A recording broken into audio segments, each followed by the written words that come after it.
सदियों से चली आ रही सतभक्ति की ऐसी धारा, ऋषियों, मुनियों, देवताओं और त्रिदेवों ने भी जिसका भेद ना पाया। भक्ति तो सभी करते हैं,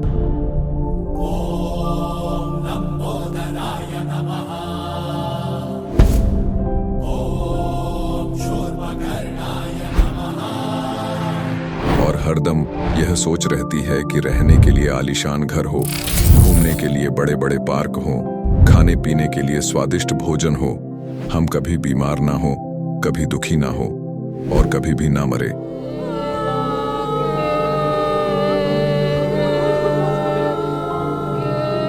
हरदम मौज मस्ती में रहे।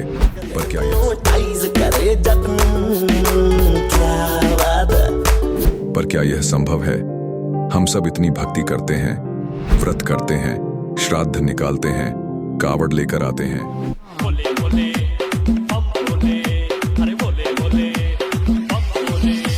मंदिरों में जाकर मूर्ति पूजा करते हैं,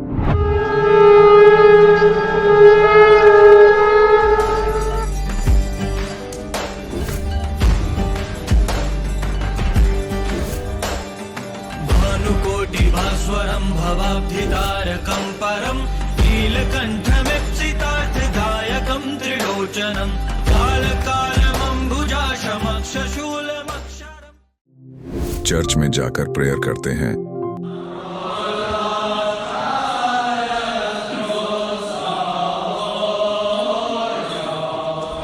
मस्जिद में जाकर नमाज अदा करते हैं,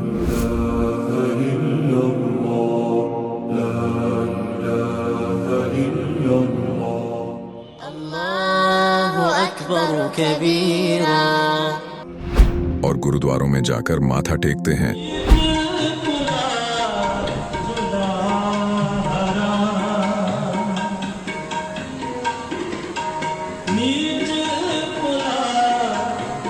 फिर भी दुखी क्यों हैं?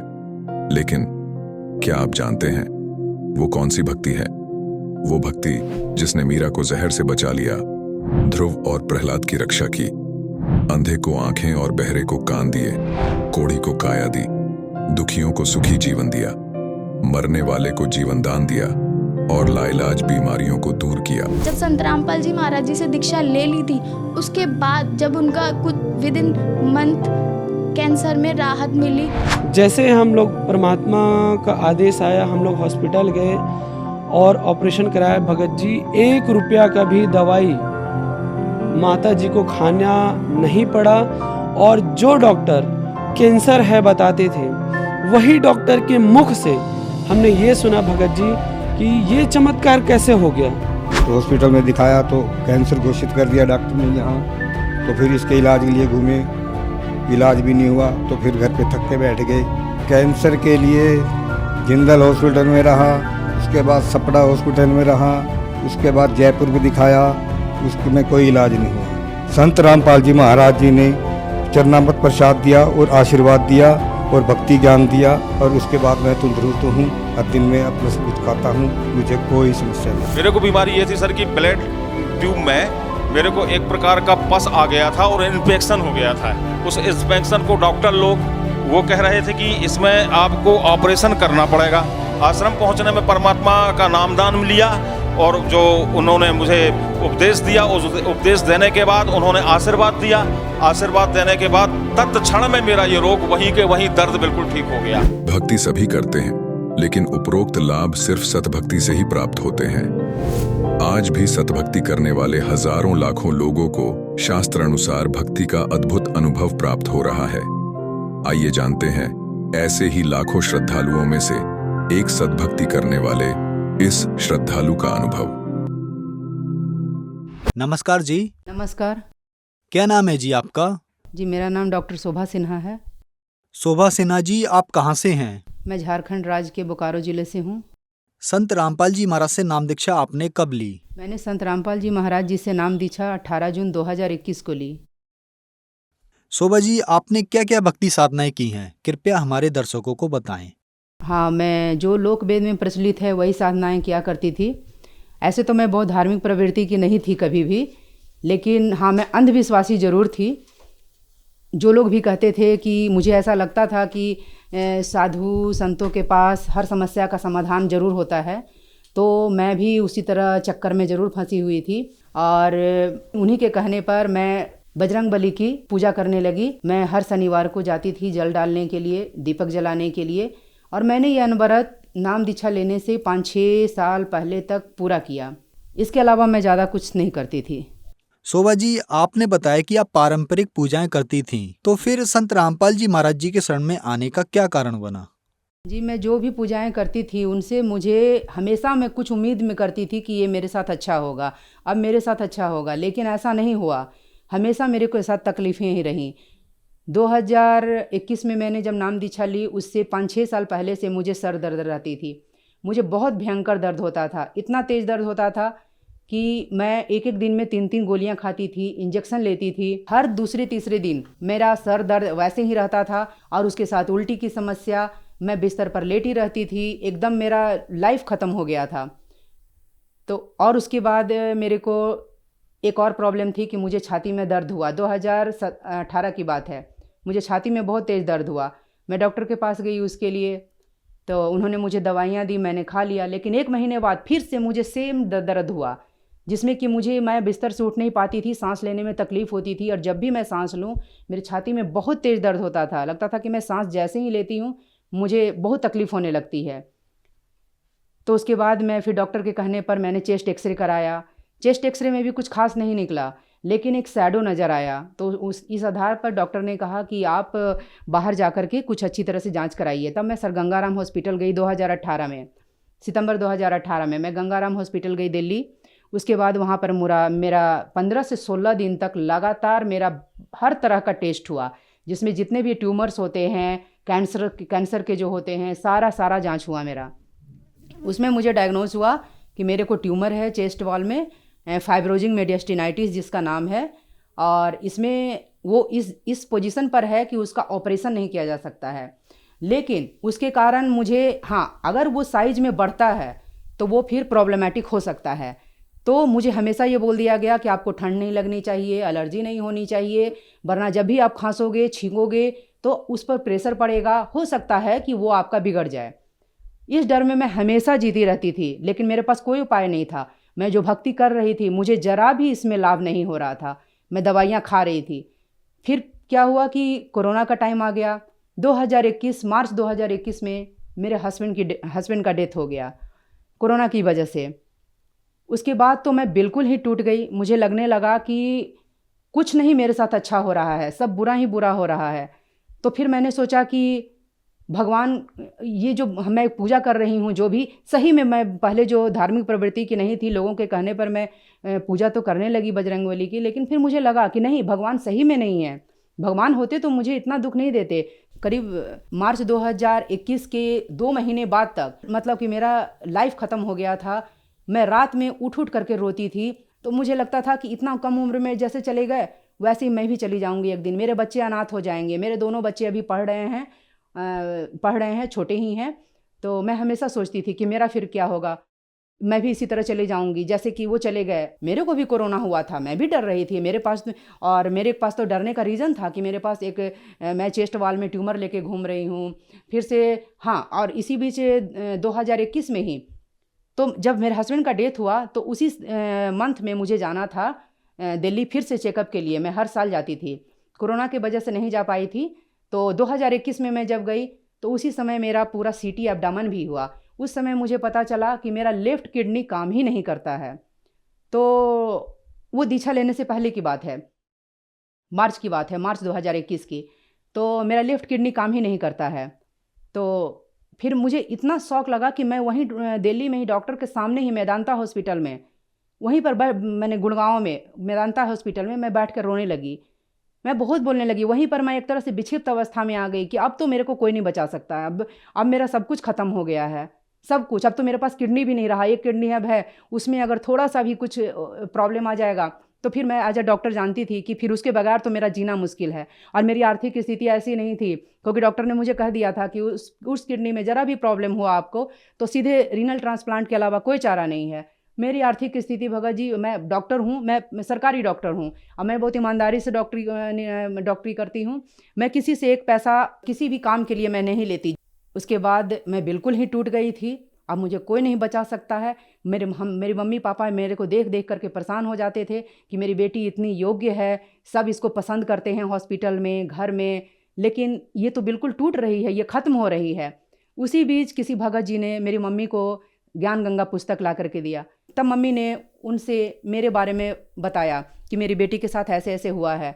तब उन्होंने कहा कि आप अपनी बेटी को ये पुस्तक ज़रूर दीजिए पढ़ने के लिए, बहुत शांति मिलेगा। तो मेरी मम्मी लेकर आई मेरे पुस्तक को, और जीने की राह और ज्ञान गंगा 2 पुस्तक उन्होंने मुझे दिया। मैं धीरे धीरे पढ़ना शुरू की। उस समय मैं ड्यूटी जाती थी, लेकिन मैं बिल्कुल हंसती नहीं थी। मतलब ऐसा लगता था कि नहीं, मैं कभी भी मर जाऊंगी, मुझे हंसने का कोई राइट नहीं है, मैं कभी भी चले जाऊंगी। तो 20 से 25 दिनों में भगत जी मैंने वो पूरी की पूरी पुस्तक ख़त्म कर दी। और उसके बाद मुझे मतलब कि सिर्फ मैंने मम्मी को फ़ोन किया कि मम्मी जी मुझे दीक्षा लेनी है। जब मम्मी को पता चला, मेरे पूरे घर वालों को पता चला, मेरे पापा को पता चला, मेरे भाई बहनों को पता चला, उन्होंने सबने विरोध किया। बोला कि दीदी तुमको क्या हो गया है, तुम पागल हो गई हो क्या, जिया जी चले गए हैं इसलिए तुमको क्या लग रहा है, तुम अकेली हो, तुम्हारे साथ कोई नहीं है। हम बोले हाँ बाबू, कोई नहीं है मेरे साथ, किसी के साथ कोई नहीं होता है, कोई परिवार किसी का काम नहीं आता है। फिर मुझे लगने लगा कि नहीं, मुझे दीक्षा लेना है, यही एक मार्ग। मुझे इतना अच्छा लगने लगा, मुझे लगा कि संत रामपाल जी महाराज जी को अगर मैं पहले से जानती होती तो मैं पहले से उनके पास चली जाती, तो शायद मुझे इतनी तकलीफ नहीं होती। लेकिन ठीक है, जब मुझे पता चला, मैं उस चीज़ को गंवाना नहीं चाहती थी। मेरे भाई बहनों ने कहा दीदी कम से कम 1 महीना रुक जाओ, अभी 1 महीना तो देख लो। हम बोले 1 महीना किसने देखा है बाबू, 1 महीना तो बहुत होता है, यहाँ कल का ठिकाना नहीं है, 1 महीने का क्या करें। तो फिर सब लोग मेरे अथी के सामने मजबूर हो गए। उन्होंने मुझे नाम दीक्षा लेने से नहीं रोका, मैंने नाम दीक्षा लिया और वही 18 जून 2021 को मैंने संत रामपाल जी महाराज जी से नाम दीक्षा लिया। शोभा जी, बताया जाता है कि जब इंसान परेशान होता है तो डॉक्टर्स के पास जाता है अपनी बीमारी के इलाज के लिए। आप एक सीनियर डॉक्टर हैं, आप खुद डॉक्टर होते हुए भी संत रामपाल जी महाराज जी के शरण में गईं अपनी परेशानियों को लेकर। क्या हम ये समझ सकते हैं कि आपका इलाज डॉक्टर्स के पास नहीं था, ऐसा ही कुछ है, या आप ठीक ही नहीं हो पा रही थी, क्या कारण था? हाँ, मेरा इलाज डॉक्टरों के पास नहीं था। डॉक्टर ने तो खुद बोल दिया था कि आपका जो ट्यूमर है उसको हम लोग ऑपरेट करके निकाल नहीं सकते हैं, ये आपके उस जगह पर उसी तरह फिक्स पड़ा रहेगा। तो भाई जो चीज़ वहाँ पड़ा रहे, मुझे पता है कि वो मेरे लिए हानिकारक है, वो निकल नहीं सकती है, तो मेरा लाइफ आप सोचिए कैसा होगा। मेरे प्रॉब्लम का इलाज डॉक्टर के पास नहीं था। अगर वो ऑपरेट करके निकाल देते तो वो इलाज होता, लेकिन वो नहीं था। शोभा जी, आपने बताया कि आप एक डॉक्टर हैं और आपकी जो परेशानियां थी, बीमारियां थी, उनका इलाज डॉक्टर्स के पास नहीं था, इसलिए आपने संत रामपाल जी महाराज जी को अपना गुरु बनाया। कहते हैं कि जो श्रद्धालु संत रामपाल जी महाराज जी की शरण में जाते हैं उनको लाभ जरूर होते हैं। तो क्या आपके साथ भी कुछ ऐसे अनुभव हुए? जी, मुझे बहुत सारा लाभ हुआ है, मैं गिना नहीं सकती, इतने सारे मुझे लाभ हुए हैं। कहने को तो मुझे सिर्फ 2 साल हुए हैं, लेकिन मुझे लगता है कि मैं इनके साथ बहुत पहले से जुड़ी हुई हूँ, क्योंकि मेरा पूरा शरीर का सिस्टम मेरा ठीक हो गया है। मेरा जो हेल्थ का जो भी प्रॉब्लम था, चाहे वो सर दर्द से लेकर के वो जो मैं सर दर्द की दवाइयाँ खाती थी, मैं जो चेस्ट में जो पेन होता था मैं उसके लिए दवाइयाँ खाती थी, वो मेरा कम्प्लीटली ठीक हुआ। और आज मैं 1 गोली तक नहीं खाती हूँ किसी भी चीज़ की, और मैंने बहुत दिनों से नहीं खाई है। नाम दीक्षा लेने के 1-2 महीने के बाद से ही मेरे में सारे परिवर्तन शुरू हो गए, और मुझे यकीन पूरा हो गया कि बस अब मेरे को कभी तकलीफ नहीं हो सकती। और हाँ, सच में परमात्मा है जो कि हमारा सारा कष्ट दूर कर रहे हैं। ऐसे तो आए दिन बहुत से लाभ होते हैं। एक दिन मुझे रात में मतलब कि अचानक से 2 बजे मेरा पेट खराब होने लगा, मैंने फील होने लगा। मैं गई तो मुझे इतना लूज मोशन होने लगा कि मैं परेशान हो गई। और उसके बाद मैंने परमात्मा के सामने अरदास लगाया, और मुझे कहा गया था कि आपका सिर्फ एक ही किडनी है, आप कोई पेन किलर नहीं ले सकते हो, कोई भी एंटीबायोटिक आप अवॉइड करना, नहीं तो उसके लिए दिक्कत है। तो फिर उस हालत में मैं तो बिल्कुल मतलब कि परमात्मा के फ़ोटो के सामने बिल्कुल जाकर के खड़ी हो गई, रोने लगी कि परमात्मा ये क्या हो, मैंने ये कैसे हो गया, और मैं दवाइयाँ नहीं खा सकती, आपको ठीक करना होगा, ऐसे ही ठीक करना होगा। मैं रात के 12 बजे 1 बजे बिल्कुल बैठ करके मंत्र का जाप करने लगी कि आपको ऐसे ही ठीक करना होगा, हम दवाई नहीं खा सकते। सुबह उठते उठते परमात्मा की दया से वो मेरा पता ही नहीं चला, रात वाला तकलीफ कि मुझे कहाँ चला गया, था भी या नहीं था, एकदम पता ही नहीं चला। लता मैं कोई स्वप्न देख रही थी। शोभा जी, क्या आप हमारे दर्शकों को बता सकती हैं कि आपका पूरा नाम क्या है और आप कहाँ पर डॉक्टर हैं? जी, मेरा पूरा नाम है डॉक्टर शोभा सिन्हा। मैं झारखंड राज्य में ही जॉब करती हूँ और मैं फ़िलहाल धनबाद में पोस्टेड हूँ, पीएचसी महोदा धनबाद। शोभा जी, आप एक सीनियर डॉक्टर हैं और आपने ही बताया कि आपकी बीमारी का इलाज डॉक्टर्स के पास नहीं था और आप संत रामपाल जी महाराज जी की शरण में आईं और ठीक हो गईं। बहुत सारे ऐसे लोग हैं जिनको बड़े बड़े हॉस्पिटल्स या एम्स ने मना कर दिया कि अब आपका इलाज नहीं हो सकता, अब आपको भगवान ही बचा सकता है, और फिर वो लोग संत रामपाल जी महाराज जी की शरण में आए और ठीक हो गए। तो ऐसा क्या है संत रामपाल जी महाराज जी के पास? जी, संत रामपाल जी महाराज पूर्ण ज्ञान देते हैं। जो शास्त्र के विधि साधना है वो बताते हैं, जो कि और कहीं पर नहीं बताया जाता है। जो डॉक्टर्स जो लोग हैं वो लोग वही इलाज कर सकते हैं जो कि उनके पास जो साधन है, जो माध्यम है, उसी से जो है वो कर सकते हैं।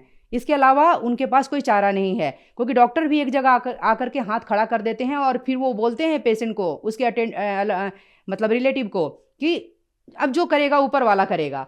तो लास्टली कहीं ना कहीं डॉक्टर को भी लगता है कि वो सुप्रीम पावर तो वो तो है ही नहीं कुछ, उसके ऊपर ही कोई और है।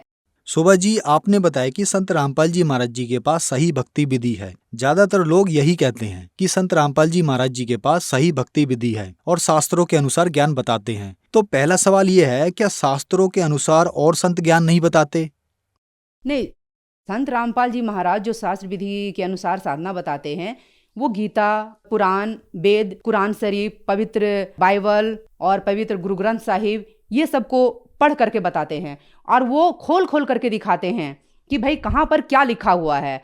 हमारे जो पंडित लोग हैं ये सब वही चीज़ को फॉलो करते हैं, लेकिन वो कभी उसका मतलब नहीं बताते, क्योंकि शायद उनको पता ही नहीं है उनका मतलब, इसीलिए। लेकिन संत रामपाल जी महाराज उन सभी को खोल खोल करके किताबों को बता रहे हैं कि आज का समाज पढ़ा लिखा समाज है, अब आप पढ़िए। आप पहले की तरह नहीं है कि ब्राह्मण लोग किसी को कुछ भी बोल देते थे, पंडित लोग, तो उसको फॉलो करने के लिए वो बाध्य हो जाते थे। नहीं, आज हमारे पास ज्ञान है, हम पढ़ सकते हैं, हर तरह से बताया जा रहा है, इतने अध्याय में, इतने श्लोक नंबर में ये मतलब लिखा हुआ है।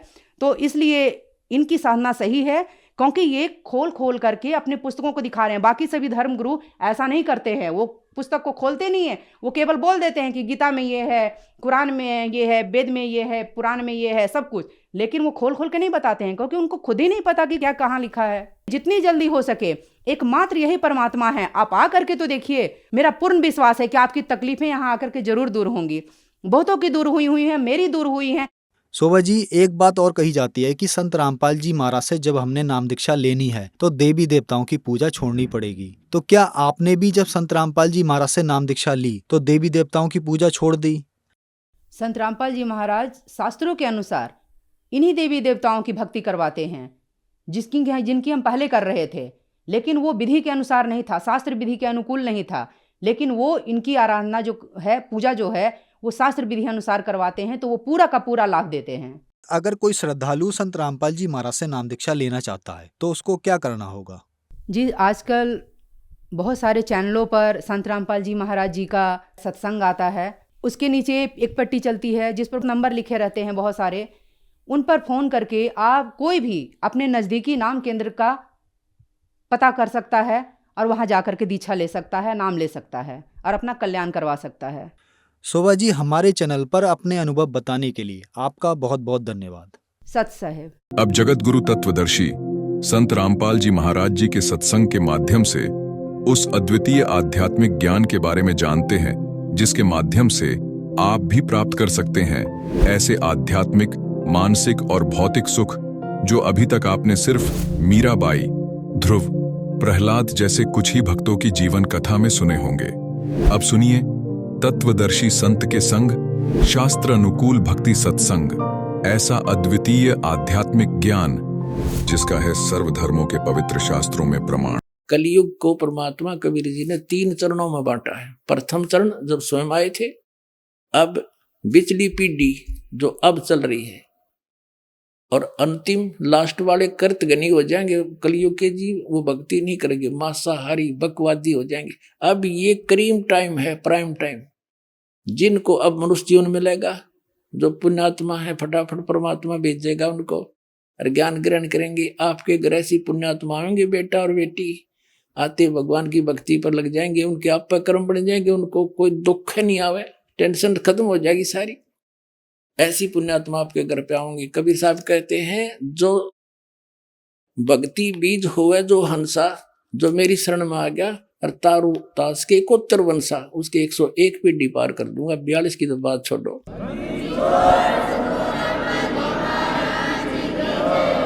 अब यहाँ हम कबीर बानी चैप्टर और बोध सागर का 137 पे पढ़ रहे हैं। प्रथम चरण कलयुग निर्याना, तब मगर मांडो मैदाना। धर्म राय यानी काल से मांडो बाजी, तब धर्म बौद्धो पंडित का जी। अब यहाँ कहते हैं 5505 तब ये शब्द होगा साचा। जब 5505 वर्ष कलयुग बीत जाएगा तब ये बात मेरी साची होगी धर्मदास, तब तक तो या ना जच्चा किसी के। अब देखो फिर कहते हैं धर्मदास मेरी लाख दुहाई। ये मूल ज्ञान है, भूल नहीं। मूल ज्ञान कहीं बाहर ना जाई। पवित्र ज्ञान तुम जग में भाखो, मूल ज्ञान तुम गुप्ती रखो, गोई रखो। मूल ज्ञान बाहर जो पढ़ी, ये बिचली पीढ़ी हंस नी तरही। 33 अरब ज्ञान हम बाख्या, मूल ज्ञान गुप्त ही रख्या, गोई रख्या। और मूल ज्ञान तुम तब तक छुपाई, जब लग 12 पंथ मिटाई। परमात्मा ने कहा धर्मदास मेरी लाख दुआई। इस सतनाम और सारनाम नहीं, बस सार्वजनिक ना करिए, ना बीचली पीढ़ी मेरे हंस नहीं तरेंगे। काल के दूता और नाम होता, अधिकारी ये है नहीं। और आज ये दास कैसे अंतर दिखाता परमात्मा के बच्चों को कि ये नकली ये असली है। तो परमात्मा ने कहा था धर्मदास मेरी लाख दुआई। ये सार नाम की तो बताइए ना, तुम जाप करो। ऐसे ही सभी महापुरुषों को जिनको सतलोक ले गिर छोड़ा, सबको ऐसे ही कहा था। आदरणीय नानक साहिब जी को, आदरणीय गरीबदास साहिब जी को, आदरणीय मुल्कदास साहिब जी को, आदरणीय दादू साहिब जी को, आदरणीय गीसादास साहिब जी को। किसी भी पंथ में, गीसादास पंथ में, गरीबदास पंथ में, कबीर पंथ में, ये सतनाम नहीं है 2 अक्षर का। ये अर्ना नानक साहिब के पंथ में। अब इस दास को भेजा परमात्मा ने। अब उन महापुरुषों को गवाह बनाकर आपको प्रत्यक्ष कर दूंगा कि कबीर इज गॉड। आगे देखो। अब ये आपने पढ़ा था पहले, फिर दोबारा देख लो। 10 सेगमेंट और देखना, सारा क्लियर हो जाएगा। सवसम वेद बोध 121 पृष्ठ पर आपने पढ़ लिया था। 121 पृष्ठ पे यहां पर कि चौथा युग जब कलयुग आई, तब हम अपना अंश पठाई। काल फंद छूटे नरलोई, सकल सृष्टि परवाह नहीं कोई। पूरी सृष्टि नाम लेवेगी बंदी छोड़कर। कबीर साहब का घर घर देखो बोध विचारा, और सत नाम सब ठोर उचारा। खुले तौर पर बताया जाएगा फिर नाम सब पुण्यात्माओं का सतनाम का। वो 2 अक्षर का नाम है। और 5505 तब ये वचन मेरा होगा साचा। कलयुग बीत जाए तब एता, सब जीव परम पुरुष पद चेता। सब जीव परमात्मा के उसे परम पद से परिचित हो जाएंगे। अब देखना, ये कबीर साहब का फिर सौसम बोध ही चल रहा है। 171 पृष्ठ पर आ गए हम।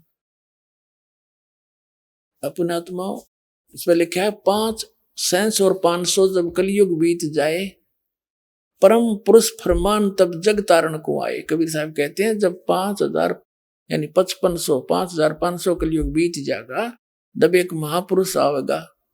वहां तो उन्होंने खुद कह दिया हम चल कर आएंगे, तो बार बार नौके का मावांगे तब नहीं, तो स्पष्ट कर दिया कि महापुरुष फरमान तब जग तारण को आवे।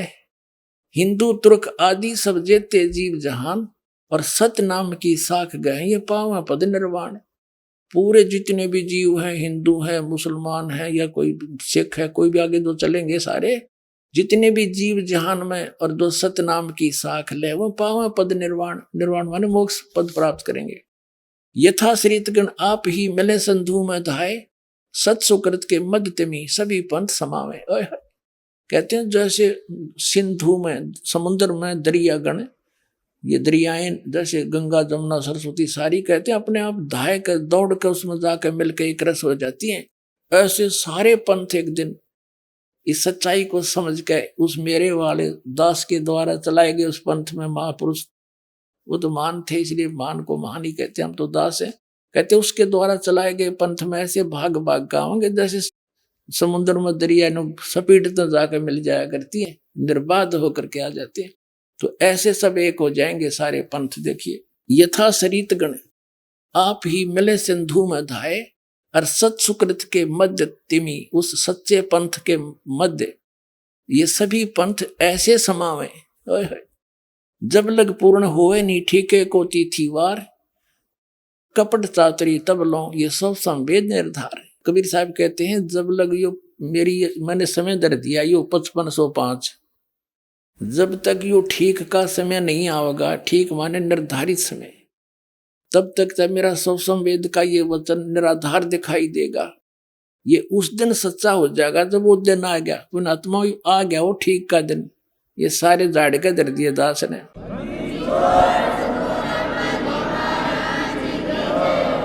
और ये कहते हैं जब लग पूर्ण हुए नी ठीके को तिथिवार, ठीक का यानी वो निर्धारित समय का, तब तक कपट चातरी तब लो, तब तक ये लोग कपट और छल कपट कर रहे हैं बेचारे। और मेरा सब संवेद निर्धार, ये सब संवेद में जो ज्ञान लिखा जा रहा है तेरे द्वारा मैं बोल रहा हूँ, ये तब तक तो निराधार दिखाई देंगे। मेरे वचन वैसे कह रखा है, अब कब आओगा वो दिन। और एक अनेक हो गए, एक से अनेक बना दिए, काल ने नर नर पंथ बना दिए, मजहब बना दिए। कहते पुनः अनेक हो एक, वो सारे फिर एक हो जाएंगे दोबारा। और हंस चले सतलोक सब सतनाम की टेक, सतनाम के सारे सारे जो सतलोक हंस सतलोक जाएंगे। और घर घर बोध विचार हो दुर्मति दूर बहाए, और कलयुग में सब एक हो सोई बरते सहज सुभावे। ओए होए, कहते हैं सब तो सतनाम लेंगे और कलयुग में सब नर नारी शुद्ध हो जाएंगे, ये बुराई छूट जाएगी। जहर दिखाई देगा, यूं रिश्वत लेते हैं और मंत्रियां तो के ये घोटाले सामने आ रहे हैं, ये जहर खा रहे हैं बिना ज्ञान के बालकों की तरह। जहर दिखाई देगा अपने और केवल एक सतलोक दिखाई देगा। और आपका कोई भी काम होगा, भगवान को किस लिए ढूंढते हैं, किस लिए उसकी शरण ग्रहण करते हैं? कि सब दुख दूर किया करता है, सब आवश्यकताएं पूर्ति करता है। और ऐसे कर देगा, आप समझ में नहीं सकोगे। तो फिर हमने क्या आवश्यकता फिर बकवाद करने की, और फिर विष दिखाई देगा। तो कहते हैं घर घर बोझ विचार हो और दुर्मति दूर बहाए, सबकी दुर्मति दूर हो जाएगी इस ज्ञान से। और कलयुग में एक हवे हवे हो के हवे, और सोई बरते सहज सुभाए, सब प्यार तरह करेंगे। और कहा उग्र का सूद्र हो, हर सब की भववीर, सो समान समदृष्टि हो समृद्ध सत कबीर। कहते हैं कि तो डाकू ठग लुटेरे चोर और ये रिश्वतखोर, और क्या फिर शूद्र जो छोटी जाति यानी, कहते सब एक हो गए भवभीर, सब एक हो जाएंगे। और वो जो पंथ का प्रवर्तक होगा, देखिए सो समान समदृष्टि, वो सबको समान दृष्टि से देखेगा, वो है समृद्ध सत कबीर। बोलो सतगुरुदेव।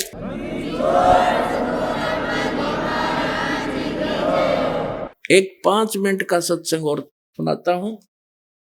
पुण्यात्माओं, जैसे दास ने सत्संग आज प्रारंभ किया था कि ये जितने पुण्यात्मा संत महंत हैं ये पुण्यकर्मी प्राणी हैं, और इनको काल ने सिलेक्ट कर लिया कबीर साहब के बच्चों को मिसगाइड करने के लिए। और वो पूर्व जन्म की पुण्यकर्मों से परिपूर्ण होते हैं, और लास्ट में उनका आगे चार्जर ठीक नहीं होता, पिछली बैटरी जब तक चले चले पुण्य, और फिर आगे इनकी भक्ति ठीक नहीं होती, फिर स्वयं दुर्गति को प्राप्त होकर मर जाते हैं। उनमें से एक राधा स्वामी पंथ से निकला हुआ पंथ जय गुरुदेव पंथ है, और उसके प्रवर्तक श्री तुलसीदास जी माने जाते हैं। और वो एक बहुत पुण्यकर्मी प्राणी थे, काल के फंस गए। और उन्होंने सन 1971 में इस दास के बारे में आकाशवाणी की थी कि वो एक महापुरुष आवेगा। देखो थोड़ी सी पढ़ेंगे जब अच्छा लगेगा। एक है ये जय गुरुदेव की वाणी, पुस्तक भाग 2, और ये है श्री वो तुलसीदास जी, बाबा जय गुरुदेव जी महाराज, परम संत तुलसीदास जी महाराज। और इसके चेले कहें विश्व को शांति नहीं से मिलेगी, मिल गई शांति, दूना बिगड़ गया काम। अब ये है जय गुरुदेव की अमरवाणी, शाकाहारी सदाचारी बाल संघ से संकलित, प्रकाशक दिव्या शर्मा, 88 साकेत कॉलोनी, मथुरा, उत्तर प्रदेश। मुद्रक है अर्जेंट प्रिंटर्स, पुराना बस स्टैंड, मथुरा, उत्तर प्रदेश। पहले इसके 59 पृष्ठ पर चलते हैं। ये है इसका 59 पृष्ठ। इसने 28 अगस्त 1971 में एक आकाशवाणी करी तुलसीदास जी ने, जय गुरुदेव पंथ के प्रवर्तक ने। महापुरुष का जन्म भारतवर्ष के एक छोटे से गांव में हो चुका है 1971 को, और वह व्यक्ति मानव इतिहास का सबसे महत्वपूर्ण व्यक्ति बनेगा। उसे जनता का इतना बड़ा समर्थन प्राप्त होगा कि आज तक किसी को नहीं मिला है। वह महापुरुष नए सिरे से विधान को बनाएगा और वह विश्व के संपूर्ण देशों पर लागू होगा। उसका एक झंडा होगा, उसकी एक भाषा होगी। 28 अगस्त 1971 को इसने ये प्रवचन कर दिए। फिर श्रद्धालुओं ने पूछा, भगवान जब वो आ लिया महाराज जी तो उसका पता बता दो, बहुत पीछे पड़ दिए। तो फिर इन्होंने देखिएगा, इसके 50 पृष्ठ पे लिखा है, ईसाकारी पत्रिका 7 सितंबर 1971 को इसने फिर भविष्यवाणी बोली। देखना, वह अवतार जिसके विषय में 28 अगस्त 1971 को इसने वाणी की थी, वह अवतार जिसकी लोग प्रतीक्षा कर रहे हैं, वह 20 वर्ष का हो चुका है। इस दास का जन्म, रामपाल दास का जन्म 8 सितंबर 1951 को हुआ और 7 सितंबर 1971 को ये दास पूरा 20 वर्ष का होकर 8 सितंबर को जो है 21वें वर्ष में लग गया था। ये 7 सितंबर 1971 को ये दास 20 वर्ष का हो चुका था।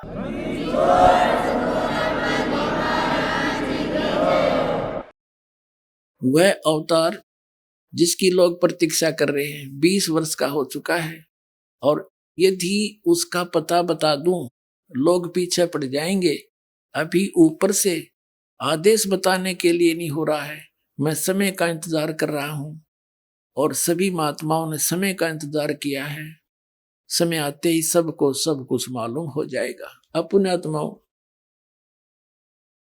सन 2011 में दास ने सत्संग करके इनके साथ ये आध्यात्मिक ज्ञान चर्चा के माध्यम से भी साधना चलन वालों ने ये सतर्क कर दिया था कि ये पुनकर्मी प्राणी सन 1971 में इसकी दिव्य दृष्टि काम कर रही थी, क्योंकि इसकी बैटरी चार्ज थी पिछले पुनकर्मों से।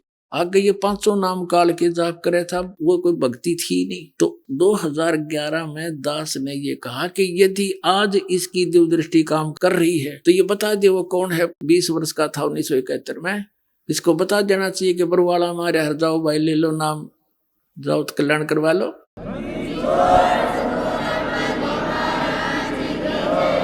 लेकिन उस समय यू फ्यूज हो लिया था, इसकी बैटरी डिस्चार्ज हो चुकी थी, भक्ति खत्म हो गई थी, और गल के मेरे हाथ पैर इसके जिंदा लाश लिए फिर रहे थे इनको।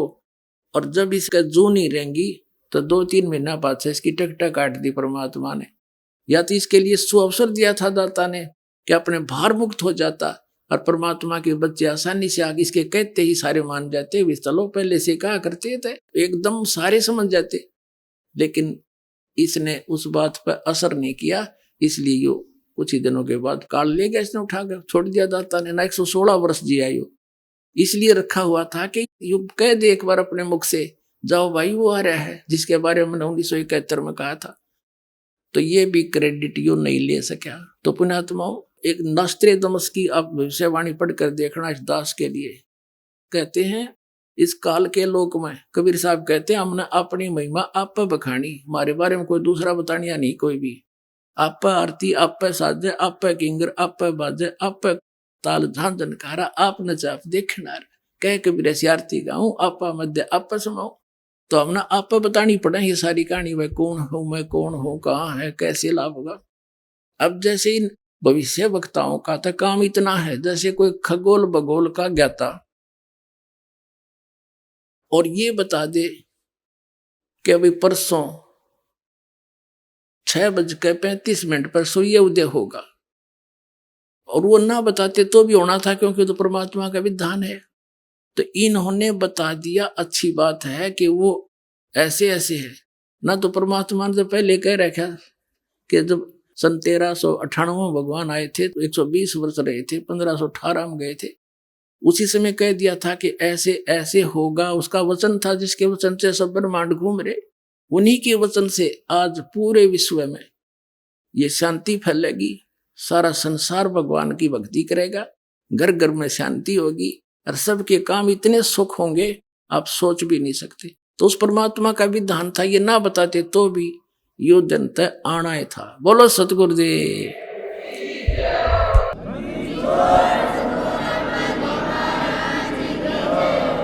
आज थोड़ा सा ज्यादा समय लिया बच्चों, पर ये अमृत कदे सुनन को नहीं मिला। तो कबीर साहब की रजा ना काल ये वचन बोलन दे, क्रोथा कांड करा दिया था इन्होंने, लेकिन दाढ़ निकली सच्चाई के सामने, उन हार माननी पड़ी।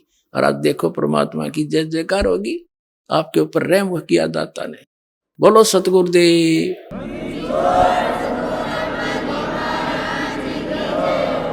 परम पिता परमात्मा पूर्ण ब्रह्म सारी सृष्टि के रचनहार कुल मालिक कबीर परमेश्वर जी की असीम रजा से आप सभी पुण्यात्माएं सत्संग सुनने के लिए उपस्थित हुए।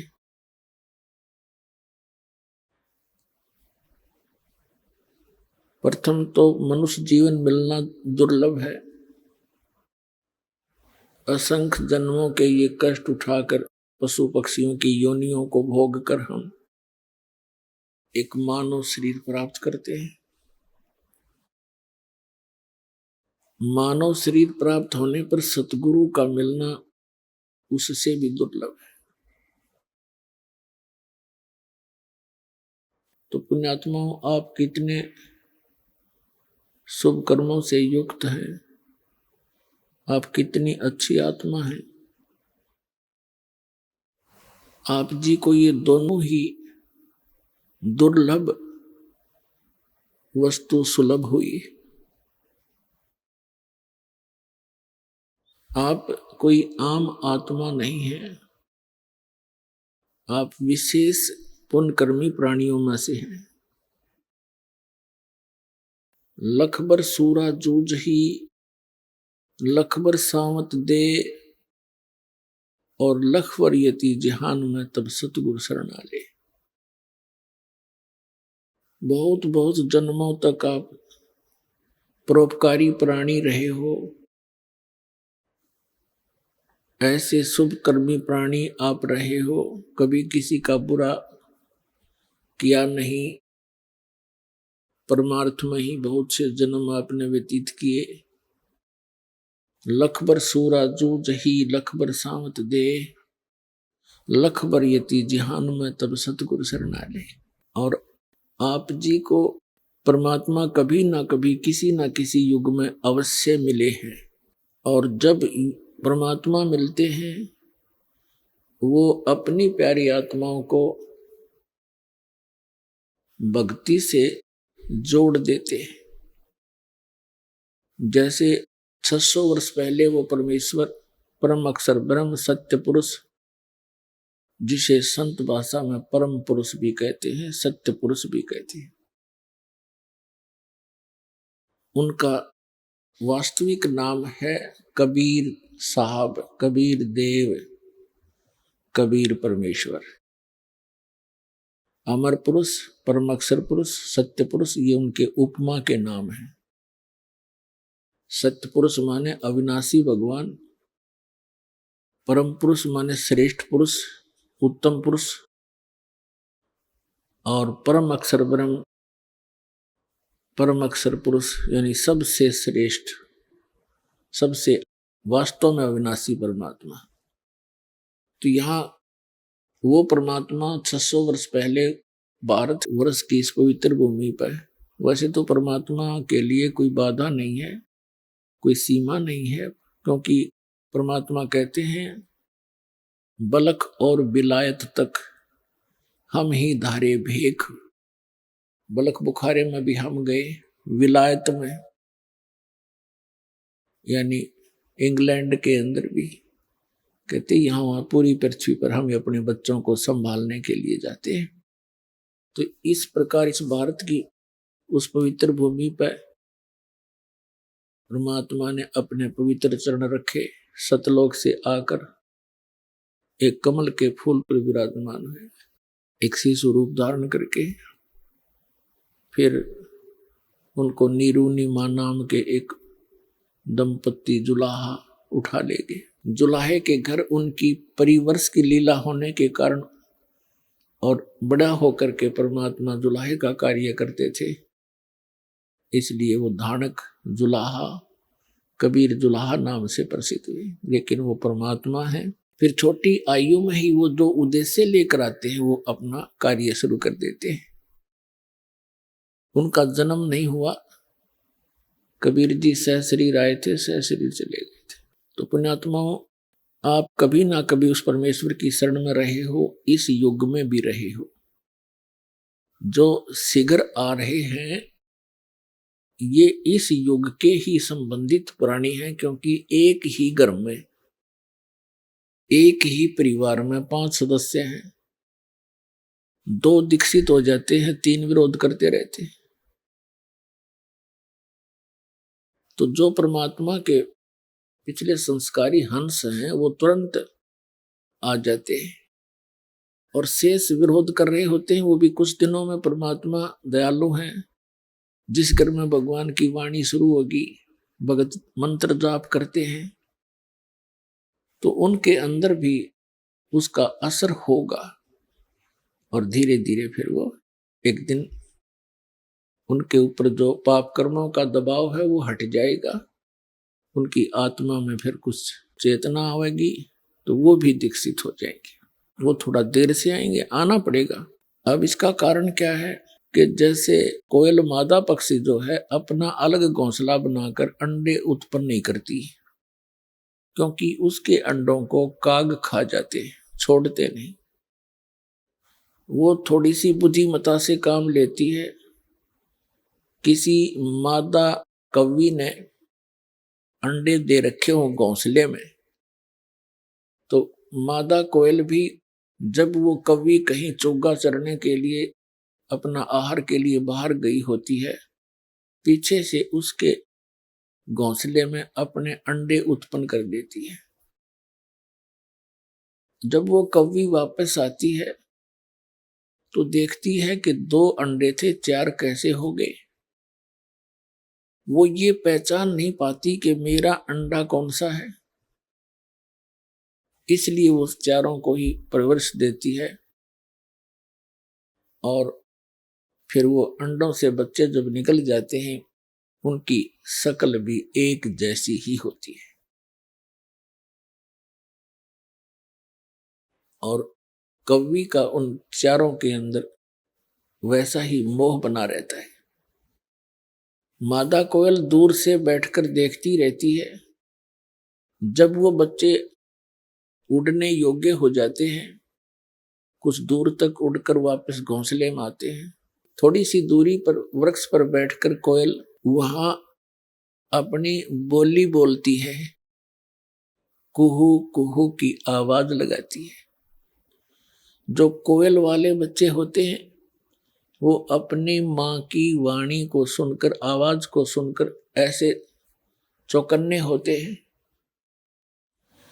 और कौवे वाले वो वैसे ही अपना मस्त रहते हैं। उनका उसकी वाणी का कोई असर नहीं होता, और कोयल बोलती है तो वो कोयल वाले बच्चे उड़कर उस आवाज को पहचान कर, आकर्षित होकर उस आवाज की तरफ चल पड़ते हैं। वो कोयल भी उड़कर चल पड़ती है और कुहू कुहू करती जाती है। वो बच्चे भी उस आवाज के साथ साथ वो बहुत दूर निकाल ले जाती है। कभी कुछ देर तक उनका पीछा करती है कि मेरे बच्चे गए। जब वो बहुत दूर चले जाते हैं तो सोचती है कहीं दूसरों को कोई हानि ना पहुंच जाए, वो वापस आ जाती है, उनका पीछा छोड़ देती है। तो पुण्यात्माओं, परमात्मा की ये वाणी, कोयल वाली वाणी समझो, अमृत वाणी। आप जी ने टीवी के माध्यम से सुनी हो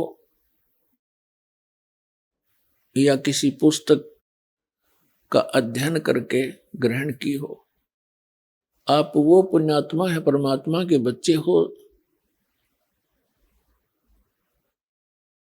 और परमेश्वर ने अपनी वाणी बोलकर आपको आकर्षित कर लिया और आपको शरण में ले लिया, क्योंकि आप उसके बच्चे हो। और जो आ नहीं रहे हैं वो कभी भी परमात्मा के चरणों में लगे नहीं, और जो आ जाएंगे वो जो और आ जाएंगे घर के सदस्य, तो वो भी परमात्मा के बच्चे कभी ना कभी उसकी शरण में रहे। अब जैसे क्या बताते हैं कि तुलसी पिछले पाप से हरिचर्चा ना भावे, और जैसे जवर के बेगते भाई भूख विदा हो जावे।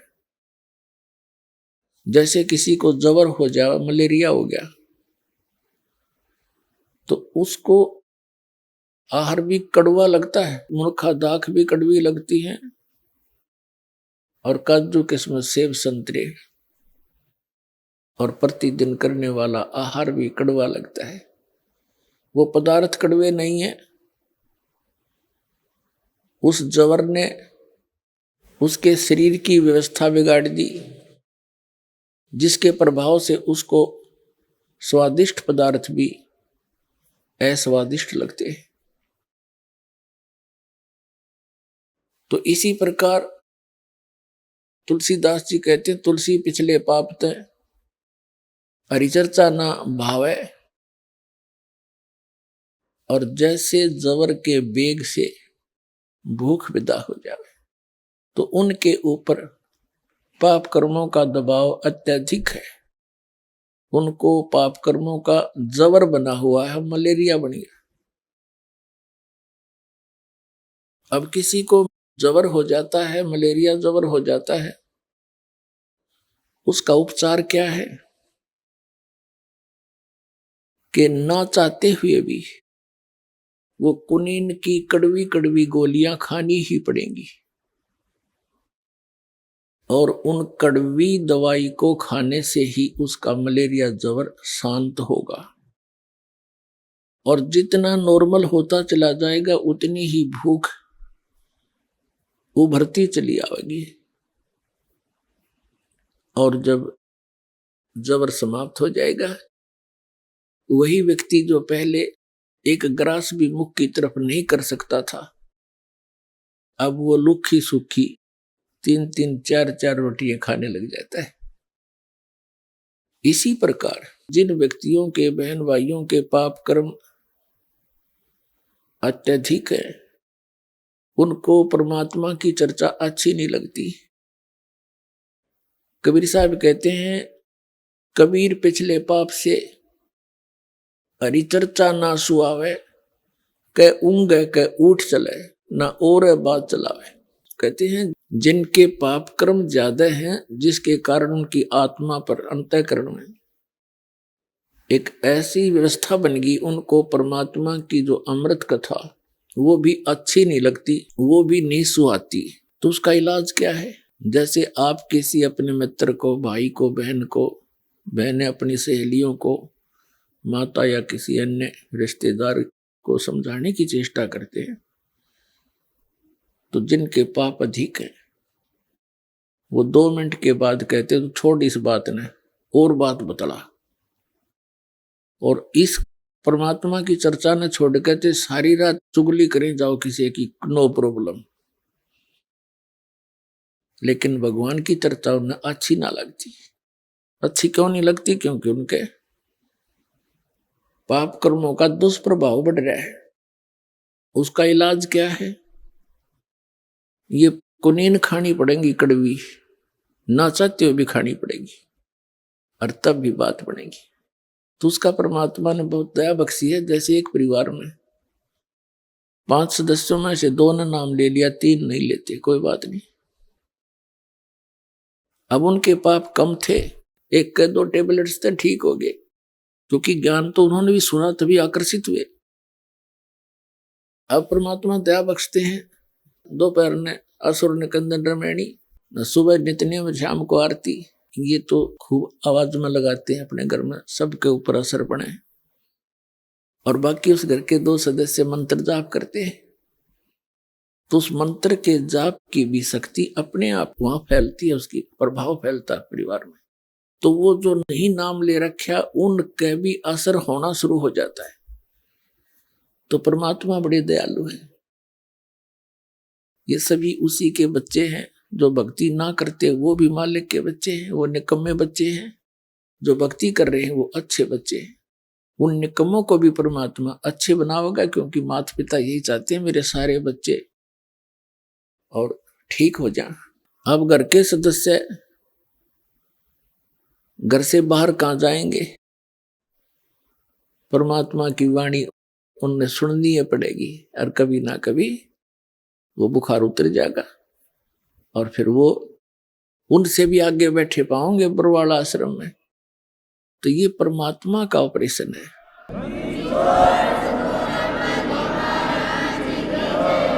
तो परमात्मा का जो प्रोसेस है, प्रोसीजर है, ऑपरेशन है,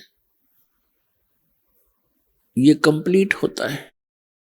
इसमें कोई मीन मेख नहीं होती, कोई त्रुटि नहीं होती। वो जो कार्य करते हैं वो परिपूर्ण ही किया करते हैं। अब उन्होंने यूं काम शुरू किया है, उन्हीं के आदेश से, उन्हीं के वचन से सब कार्य शुरू हुआ है और ये पूरे विश्व में होगा।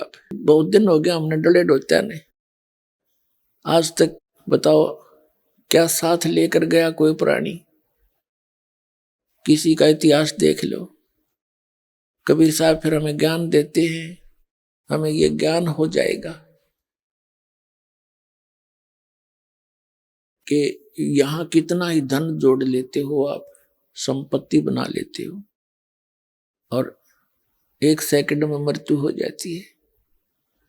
कोई काम है यो? सारा जीवन खो दिया और यहीं रख कर चले गए। और एक आधा लड़का ऐसा निकम्मा पैदा हो जाता है, उसके जोड़े जाड़े नाश कर देता है। पाप का भागी वो बना जो सारी उम्र जोड़ता रहा और बर्बाद कर दिया बेटे ने। और मिलना वही है जो परमात्मा ने प्रारब्ध में लिखा है, किस्मत में जिसका है वही मिलेगा।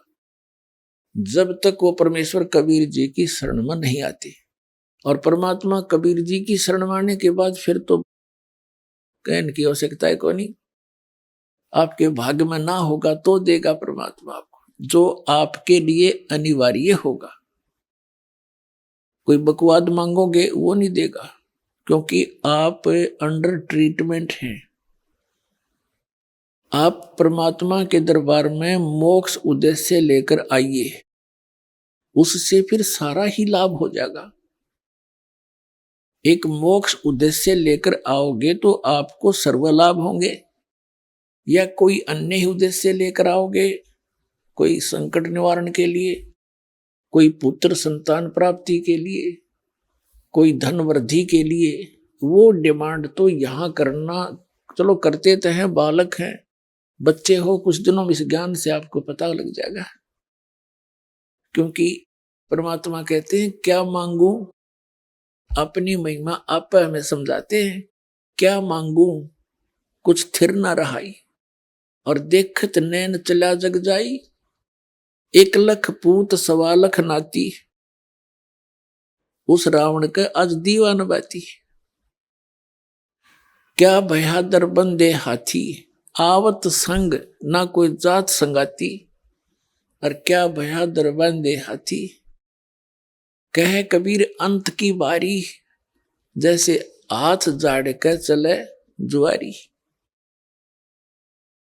जैसे कोई संतान नहीं है, वो संतान मांगने आता है, और परमात्मा दयालु है। हमको मालूम है कि ये जब तक इसका ये कांटा नहीं निकलेगा ये भक्ति भी ना करे, क्योंकि हम ज्ञान को बाद में, समाधान को प्रथम चाहते हैं। तो वो भी दया यहाँ बख्श दी जाती है और उनको अच्छी आत्मा देगा भगवान, ना किसी संतान ने के फूके। अभी आपने सुने जगत गुरु तत्वदर्शी संत रामपाल जी महाराज के मंगलमय सत्संग प्रवचन। आइए अब सुनते हैं उन भक्तों के अनुभव जिन्होंने संत रामपाल जी महाराज के प्रमाणित ज्ञान से प्रभावित होकर नाम दीक्षा लेकर अनेकों लाभ प्राप्त किए। सर नमस्कार। नमस्कार। क्या नाम है आपका? मेरा नाम दीपक शर्मा है। दीपक जी, आप कहाँ से आए हो? मैं मंडी गोविंदगढ़ पंजाब से आया हूँ। सर, संत रामपाल जी महाराज से आपने नाम दीक्षा कब ली?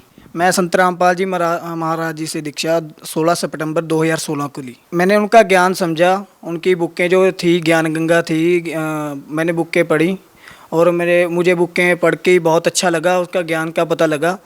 जो कि मैं गलत साधना कर रहा था, मेरे को उस ज्ञान का पता लगा। मैंने बुक्स जो पढ़ी संत रामपाल जी महाराज जी की, तो मुझे बहुत मैं अट्रैक्शन हुआ उसकी तरफ, मेरे बुकों की तरफ मेरा बहुत अट्रैक्शन हुआ। तो अलग चीज़ पता लगी मुझे ज्ञान की, बहुत अच्छा लगा मुझे बुक पढ़ के। उसके बाद मैंने 3 महीना फिर मैंने सत्संग सुने गुरु जी के और बुक्स पढ़ी, और जो भगत थे हमारे मंडी बिंदगढ़ में, तो उनसे मैंने चर्चा की, तो मुझे ज्ञान का बहुत ज़्यादा पता लगा, मुझे बहुत अच्छा लगा। उनमें भक्तों के अनुभव भी हैं बहुत, और लाभ भी बताए गए हैं। तो जी जो करते थे भक्ति देवी देवताओं की, शिव जी की जो भी भक्ति करते थे वो भी उनकी भक्ति करते थे। मैं भी शिव जी की बहुत भक्ति करता था, पर मुझे कोई लाभ नहीं होता था। मैं रात को 1:30 बजे तक मंदिरों की सफाइयाँ करता था, उन सेवा में लगा रहता था। अभी मैं मंदिर को साफ़ करके रखना, सुबह 4 बजे रात को 1:30 बजे घर पे जाना, सुबह 3 बजे फिर मैं नलास जाता था। शिव जी को मानता था ना मैं, सुबह 3 बजे जाता था उठ के, रात को 1:30 बजे तक मंदिरों की सफाई करते रहना। मैंने बहुत कुछ किया पर मेरे को लाभ नहीं हुआ। मेरी मम्मी की सांस की प्रॉब्लम नहीं ठीक हो रही थी, मेरे को वो भी टेंशन थी, क्योंकि रात को जाग के हम काटते थे। तो मुझे बहुत प्रॉब्लम्स हुई हैं। मेरे पापा भी नहीं थे, मेरे को बहुत प्रॉब्लम थी। पर जब संत रामपाल जी महाराज जी की ज्ञान गंगा जब मैंने पढ़ी, तो उसमें जो ज्ञान की बातें थी सभी के रिलेटिव, देवी देवताओं के रिलेटिव ही, वे हमें जो भी है अपने से नहीं दे सकते। जब इनकी भक्ति करेंगे सब कुछ तो हमें तभी मिलेगा। सर, आपने संत रामपाल जी महाराज से नाम दीक्षा अपनी माता के कारण ली, जो कि श्वास की बीमारी से पीड़ित थी। सर, हम आपसे यहाँ पे पूछना चाहते हैं कि आपको क्या लाभ मिले? क्या आपके माता जी की जो बीमारी थी, क्या संत रामपाल जी महाराज से नाम दीक्षा लेने के बाद ठीक हुई? जब मैंने संत रामपाल जी महाराज जी से दीक्षा ली, उसी दिन रात को जब मैंने घर पे मैं गया, हम रातें जाग के काटते थे। जब मैंने जोत लगाई ना, तो उसी रात से मम्मी मेरे ठीक होने लग गए। कहने का मतलब ठीक हो गए थे, उसके बाद कोई प्रॉब्लम ही नहीं हुई हमें। आपके माता जी ने नाम दीक्षा ले रखी थी उस टाइम पे? उस टाइम मेरी मम्मी जी ने नाम दीक्षा ली थी, मैंने अकेले नहीं ली थी। फिर भी आपकी माता जी को लाभ मिला? हाँ जी, मेरे मम्मी तंदुरुस्त हो गए, बिल्कुल ठीक हो गए। तो मम्मी सत्संग भी सुनने लग गए, हमारे घर वाले सभी ने हमने सत्संग सुना, और 1 महीने बाद उन्होंने भी नाम दीक्षा ले ली। सर, संत रामपाल जी महाराज के जो अनुयायी हैं, उनके बारे में ये कहा जाता है कि वो एक अंधविश्वास के तहत संत रामपाल जी महाराज से जुड़े हुए हैं। आप भी युवा हैं, समझते हैं, पढ़े लिखे हैं, आप क्या कहना चाहते हैं? संत रामपाल जी महाराज जी शास्त्रों के अनुसार साधना बताते हैं, सही भक्ति बताते हैं। तो मैं भी शिव जी की बहुत पूजा करता था, ज़्यादा करता था, बहुत करता था। मैं सुबह 3 बजे जाना, रात को 1:30 बजे मंदिरों में आना, घर पे आना। मेरे घर वाले भी बोलते थे इतनी देर तू मंदिरों में क्या करता रहता है। मैंने बोला मैं भक्ति करना चाहता हूँ, मैं मोक्ष प्राप्त करना चाहता हूँ, मैं यहाँ से निकलना चाहता हूँ बस। पर परमात्मा जो संत रामपाल जी महाराज जी की जब मैंने बुक्स पढ़ी, ज्ञान गंगा पढ़ी, तो मैं बहुत अट्रैक्शन हुई मेरे को। मैंने सही ज्ञान का पता लगा मुझे, मैंने सभी कुछ मिलाया, गीता में मिलाया, सारा कुछ मैंने मिला लिया। मुझे कोई दिक्कत नहीं आई। परमात्मा ने संत रामपाल जी महाराज जी जो बताते हैं सही बताते हैं, मुझे यकीन हो गया। जब मैंने उनसे नाम दीक्षा ली तो मुझे और भी यकीन हो गया ये सच्ची भक्ति है, और मेरे को अनुभव भी बहुत हुए। सर, आप भगत समाज को क्या संदेश देना चाहते हैं?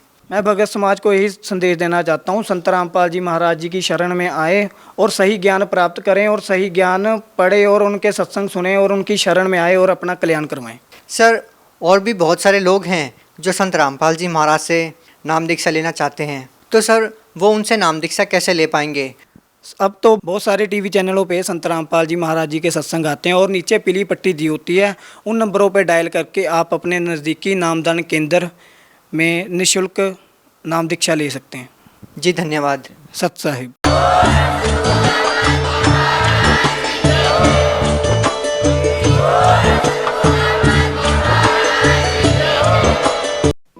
आप सुन रहे थे जगत गुरु तत्वदर्शी संत रामपाल जी महाराज के मंगल प्रवचन। अधिक जानकारी के लिए संपर्क करें